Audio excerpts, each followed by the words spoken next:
Bismillahirrahmanirrahim. Assalamualaikum warahmatullahi wabarakatuh. Nama saya Muawiyah Al-Murtada bin Fajar Nina Purnama Alam. Saya merupakan alumni IPG Kampus Darul Aman dan kini bertugas di SK Tanjung Pisang, Selangking, Simunjan, Sarawak. Sebelum saya pergi dengan lebih lanjut tentang inovasi yang telah kami cipta, izinkan saya untuk memperkenalkan ahli kumpulan kami, iaitu yang pertama Nur Taibah Naimah, seterusnya Siti Batrisha Rauhah, seterusnya Muhammad Farid dan pensyarah kami Encik Saifuddin. Sebelum kita pergi dengan lebih lanjut tentang inovasi yang saya cipta, izinkan saya untuk kita recall semula tentang revolusi industri 4.0 dalam pendidikan, yang mana pendidikan perlu beradaptasi kepada kaedah baharu pengajaran selari dengan perkembangan pantas teknologi. Dan ini merujuk kepada digitalisasi sumber pengajaran dan juga reference cloud base, dan seterusnya Internet of Things, yang mana kita menjadikan internet itu sebagai medium untuk murid memperolehi sumber-sumber pendidikan. Namun dalam masa yang sama, kita juga telah dikejutkan dengan satu fenomena, iaitu COVID-19, yang mana telah merubah landscape pendidikan negara, yang menjadi cabaran baru kepada para pelaksana dalam dunia pendidikan. Dalam masa yang sama, coronavirus ini telah menjadi antara penghalang besar untuk merealisasikan revolusi industri 4.0, yang mana apabila kita merujuk kepada murid-murid di kawasan pedalaman, mereka ini sangat-sangatlah tidak mampu untuk mengakses internet. Dan juga saya sebagai pelaksana yang berada di lapangan sendiri, saya melihat bahawa perlunya kepada bahan-bahan pendidikan, bahan-bahan sumber pengajaran yang berbentuk offline. Dan ini juga disokong oleh kaedah yang telah diketengahkan oleh Kementerian Pendidikan, yang mana yang pertama dalam talian, yang kedua luar talian, dan juga yang ketiga offsite. Dan dalam masa yang sama, mereka memerlukan satu kaedah pembelajaran kendiri yang membantu mereka untuk belajar di rumah. Oleh itu, daripada permasalahan ini, saya terpanggil untuk mengasimilasikan antara revolusi industri 4.0 dan juga cabaran yang perlu dihadapi oleh kanak-kanak ataupun murid Kementerian Pelajaran Malaysia di kawasan pedalaman.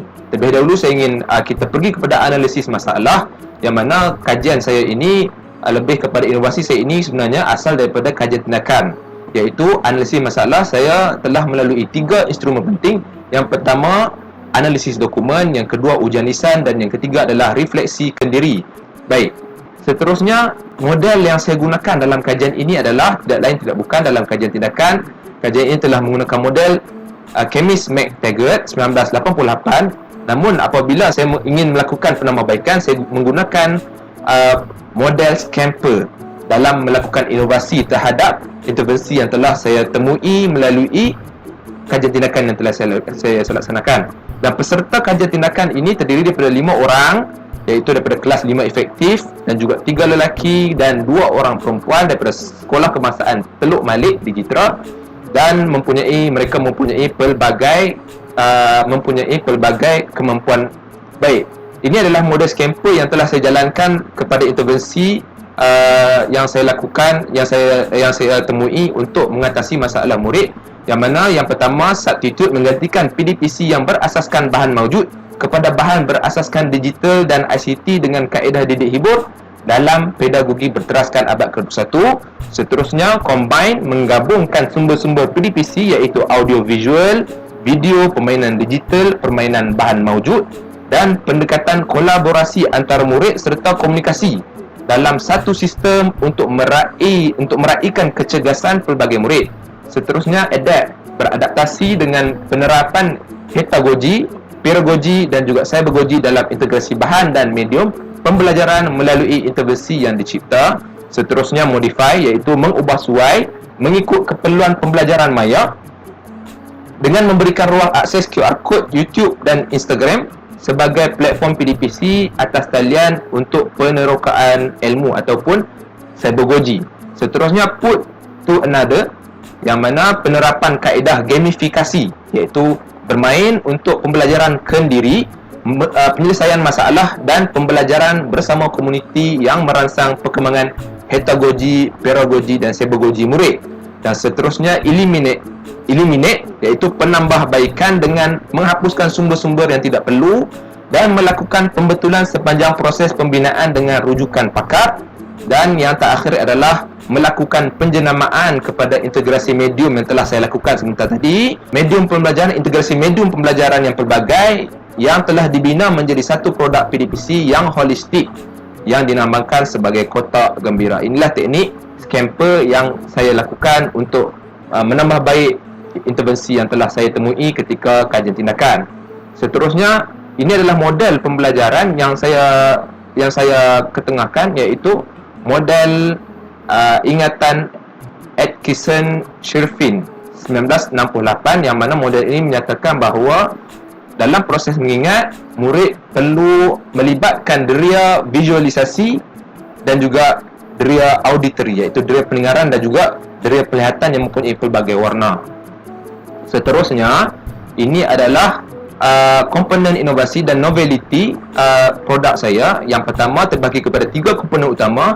Yang pertama adalah Card Game In Out. Card Game In Out ini adalah gamifikasi yang mana melalui permainan ini murid akan berkolaborasi dan juga berkomunikasi yang merangsang pedagogi antara murid dalam kalangan murid. Seterusnya, yang kedua adalah Funbox. Funbox ini merupakan satu aplikasi dalam komputer yang mana murid boleh menggunakannya sebagai self-directed learning, dan murid menggunakan ini dan juga guru juga boleh menggunakannya sebagai aplikasi untuk pedagogi yang mana berbentuk ICT dan digital. Seterusnya, yang ketiga adalah Funthesaurus, yang mana ia merupakan satu flipbook dalam bentuk kamus yang menyediakan platform-platform untuk murid mengakses kepada platform digital maya.